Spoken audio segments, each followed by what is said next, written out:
A Bíblia está repleta de muitas maravilhas extraordinárias, que são tão surpreendentes que até mesmo nossas mentes inteligentes às vezes têm dificuldade em compreender. É provavelmente por isso que o livro de Hebreus nos diz que sem fé é impossível caminhar com Deus. É necessário apenas um coração puro de fé para entender a profundidade dos milagres na Bíblia. Do Antigo Testamento ao Novo Testamento, nossos olhos não conseguem se fartar de situações aparentemente impossíveis que, de repente, se transformam de maneiras que desafiam a lógica humana. A verdade é que, até chegarmos ao ponto de admitir completamente que os caminhos de Deus são sobrenaturais e maravilhosos, mesmo que Ele tenha criado o mundo natural em que vivemos, continuaremos nos perguntando como os milagres podem realmente acontecer. Deus não é humano, natural, limitado ou restrito como você e eu. Então, devemos realmente esperar ver seu magnífico poder romper em nossas vidas cotidianas de tempos em tempos. Uma nova vida, claro, o maior milagre em toda a Bíblia é a alegria de passar do reino das trevas para o reino da luz, simplesmente reconhecendo e aceitando o sacrifício de Jesus na cruz. Efésios 5, verso 8 diz: Porque noutro tempo éreis trevas, mas agora sois luz no Senhor. Andai como filhos da luz. O milagre da substituição nos lembra que Jesus tomou nosso lugar na morte e nos deu sua própria vida. Porque Deus amou o mundo de tal maneira que deu o seu Filho unigênito, para que todo aquele que nele crê não pereça, mas tenha a vida eterna. João 3, verso 16. É uma bênção que nunca devemos dar como garantida, porque de repente temos o privilégio de um relacionamento de amor com o Criador dos céus e da terra.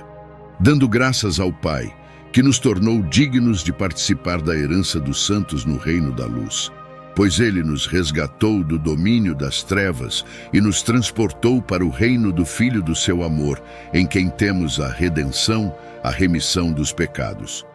Colossenses 1, verso 12 ao 14.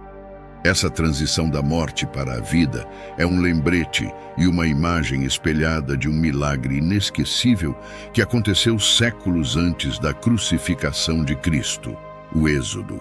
O dia em que Deus usou a vara de Moisés para dividir o Mar Vermelho é importante porque marcou uma partida do antigo e um passo para o novo. É uma daquelas maravilhas que para sempre será emocionante para todos que a ouvirem, mesmo para as gerações vindouras, porque é simbólica da nossa história de salvação. Pela fé, o povo atravessou o Mar Vermelho como em terra seca, mas quando os egípcios tentaram fazê-lo, foram afogados. Hebreus 11, verso 29. Tudo começou quando uma grande família que se mudou para o Egito durante uma terrível fome cresceu em número e força até que sua nação hospedeira ficou invejosa. A inveja que os egípcios sentiram os impulsionou a agir maliciosamente e transformar a descendência de Jacó em pessoas escravizadas. Agora José e todos os seus irmãos e toda aquela geração morreram. Mas os israelitas foram extremamente fecundos. Eles multiplicaram muito, aumentaram em número e se tornaram tão numerosos que a terra estava cheia deles. Então, um novo rei, para quem José não significava nada, subiu ao poder no Egito. Vejam, ele disse ao seu povo, os israelitas tornaram-se numerosos demais para nós. Vamos agir com astúcia contra eles, para que não se tornem ainda mais numerosos. E se uma guerra estourar, unindo-se aos nossos inimigos, eles poderão lutar contra nós e deixar o país. Então eles colocaram supervisores de escravos sobre eles para oprimir com trabalho forçado e construíram Pitom e Ramessés como cidades-armazéns para o faraó.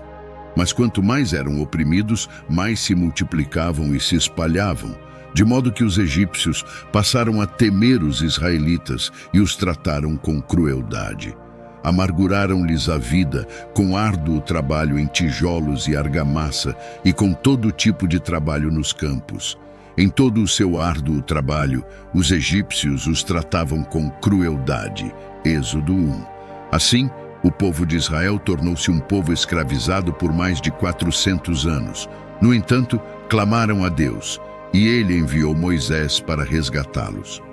Moisés, um judeu que estava no exílio, por tentar libertar seu povo de seus opressores cruéis. Um dia, depois que Moisés cresceu, foi até onde estavam seus próprios conterrâneos e os viu em seu árduo trabalho. Ele viu um egípcio espancando um hebreu, um de seus próprios compatriotas. Olhando para um lado e para o outro, e não vendo ninguém, ele matou o egípcio e o escondeu na areia. No dia seguinte, saiu e viu 2 hebreus brigando. Perguntou ao que estava errado: "Por que você está batendo no seu colega hebreu?" O homem respondeu: "Quem te estabeleceu como príncipe e juiz sobre nós? Pretende matar-me como matou o egípcio?" Então Moisés ficou com medo e pensou: "O que fiz deve ter sido descoberto." Quando Faraó ouviu falar disso, tentou matar Moisés, mas este fugiu de Faraó e foi viver em Midian, onde se sentou junto a um poço. Êxodo 2, versos do 11 ao 15. Foi ali em Midian que Deus lhe deu a missão de libertar seu povo do aperto firme de Faraó por meio de diferentes pragas chocantes.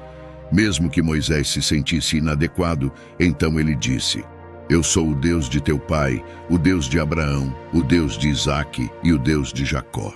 Ao ouvir isso, Moisés escondeu o rosto, pois tinha medo de olhar para Deus. O Senhor disse: "Certamente vi a aflição do meu povo no Egito. Ouvi o seu clamor por causa dos seus feitores, e sim, estou ciente do seu sofrimento. Desci para libertá-los da mão dos egípcios e tirá-los daquela terra para uma terra boa e espaçosa, terra que mana leite e mel, o lar dos cananeus, hititas, amorreus, ferezeus, heveus e jebuseus."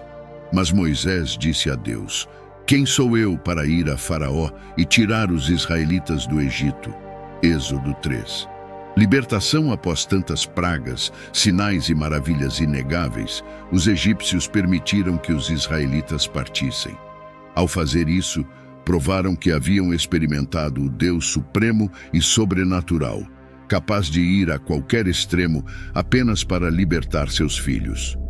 Durante a noite, Faraó convocou Moisés e Arão e disse: "Levantem-se, saiam do meio do meu povo, vocês e os israelitas. Vão, adorem ao Senhor como pediram. Levem também os seus rebanhos e o seu gado conforme pediram, e vão, e abençoem-me também." Os egípcios instaram o povo a se apressar e deixar o país, pois do contrário diziam: "Vamos todos morrer." Êxodo 12, verso 31 ao 33. Mas, surpreendentemente, essas pessoas que estavam ansiosas para ver os israelitas partirem, a fim de terem paz e ficarem livres da destruição, voltaram-se para buscar vingança, perseguindo as pessoas que acabaram de libertar. Quando o rei do Egito soube que o povo havia fugido, Faraó e seus oficiais mudaram de ideia sobre eles e disseram: "O que fizemos? Deixamos os israelitas partirem e perdemos os serviços deles." Então, ele preparou a carruagem e levou seu exército consigo. Levou 600 dos melhores carros, juntamente com todos os outros carros do Egito, com oficiais sobre todos eles. Êxodo 14, versos 5 ao 7. Se Faraó achava que já havia visto todas as maravilhas que Deus poderia realizar, ele estava prestes a ter uma grande surpresa. Enquanto ele e seu exército perseguiam o povo de Deus, o Senhor estava prestes a ir além de transformar rios normais em poças de sangue, trazer escuridão sobre todo o Egito ou fazer chover. O medo retorna. Pedras de granizo, um antigo temor, retornam enquanto os israelitas se moviam em direção à terra da liberdade que Deus lhes prometeu. Eles perceberam subitamente que estavam encurralados. O inimigo estava atrás deles, enquanto um grande mar estava à frente. Como era de se esperar, eles ficaram muito assustados. Felizmente, tinham um líder que ainda confiava no Deus poderoso, que os tirara do Egito com maravilhas nunca antes vistas. Os egípcios, todos os cavalos, carros, cavaleiros e tropas de Faraó, perseguiram os israelitas e os alcançaram quando acamparam junto ao mar, perto de Faraó, em frente a Baal-Zefon. Quando Faraó se aproximou, os israelitas olharam e lá estavam os egípcios marchando atrás deles. Eles ficaram aterrorizados e clamaram ao Senhor. Disseram a Moisés: "Foi porque não havia sepulturas no Egito que você nos trouxe para o deserto para morrermos? O que você fez conosco, tirando-nos do Egito? Não lhe dissemos no Egito: deixe-nos em paz, deixe-nos servir aos egípcios. Teria sido melhor para nós servir aos egípcios do que morrer no deserto." Moisés respondeu ao povo: "Não tenham medo, permaneçam firmes e verão a salvação que o Senhor trará hoje. Os egípcios que vocês veem hoje nunca mais os verão. O Senhor lutará por vocês, fiquem quietos." Então o Senhor disse a Moisés: "Por que você está clamando a mim? Diga aos israelitas que sigam em frente." Êxodo 14, 9 ao 16. Moisés sabia que o mesmo Deus que era poderoso o suficiente para tirá-los da escravidão, da servidão e da opressão, era ainda mais poderoso para conduzi-los à nova terra que ele havia prometido. Quando nos sentimos presos, a instrução de Deus geralmente é de fé e progresso, porque ele sabe que é sua capacidade e não a nossa que trará progresso. Levante sua vara e estenda a mão sobre o mar para dividir as águas, para que os israelitas possam passar pelo mar em terra seca. Eu endurecerei o coração dos egípcios para que entrem atrás deles, e eu serei glorificado através de Faraó e todo o seu exército, através de seus carros e seus cavaleiros. Então o anjo de Deus, que estava indo à frente do exército de Israel, retirou-se e foi para trás deles. A coluna de nuvem também moveu-se da frente e ficou atrás deles, vindo entre os exércitos do Egito e Israel. Durante toda a noite, a nuvem trouxe escuridão para um lado e luz para o outro, de modo que nenhum se aproximou do outro durante toda a noite. Então Moisés estendeu a mão sobre o mar, e durante toda aquela noite o Senhor recuou o mar com um forte vento leste e transformou-o em terra seca. A terra foi dividida, e os israelitas passaram pelo mar em terra seca, com uma parede de água à direita e à esquerda. Os egípcios os perseguiram, e todos os cavalos, carros e cavaleiros de Faraó os seguiram para o mar. Durante a última vigília da noite, o Senhor olhou para baixo da coluna de fogo e nuvem sobre o exército egípcio e o lançou na confusão. Êxodo 14, verso 16 ao 24. Deus honrou a fé do povo, fazendo uma verdadeira estrada pelo mar, à medida que avançavam apesar do medo. Eles agiram em fé e viram a cena mais fantástica. A ideia de milhões de pessoas caminhando em terra seca, enquanto a água ficava de ambos os lados, é de arrepiar e incrível para a nossa mente humana. O fim de uma era. O milagre do Mar Vermelho é incrível e poderoso, não apenas porque milhões de pessoas atravessaram para sua nova liberdade em terra seca pelo mar, mas também porque seus opressores de longa data foram afogados na mesma água que lhes deu liberdade. Ele bloqueou as rodas de seus carros para que tivessem dificuldade em dirigir, e os egípcios disseram: "Fujamos dos israelitas, pois o Senhor está lutando por eles contra o Egito." Então o Senhor disse a Moisés: "Estenda a mão sobre o mar para que as águas retornem sobre os egípcios, seus carros e cavaleiros." Moisés estendeu a mão sobre o mar e, ao amanhecer, o mar voltou ao seu lugar. Os egípcios fugiam em direção a ele, e o Senhor os lançou ao mar.